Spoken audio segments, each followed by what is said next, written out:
আসসালামু আলাইকুম। Hour output YouTube চ্যানেলের পক্ষ থেকে আমি আছি আপনাদের সাথে রহিত ইসলাম।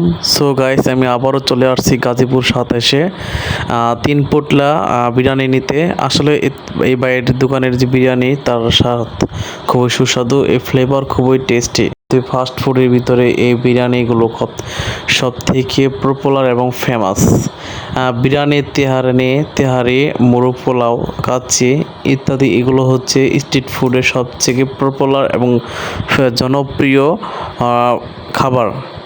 আসলে এগুলো মুখরোচক খাবার, এগুলো খুব সুস্বাদু, খেতে ভালোই লাগে।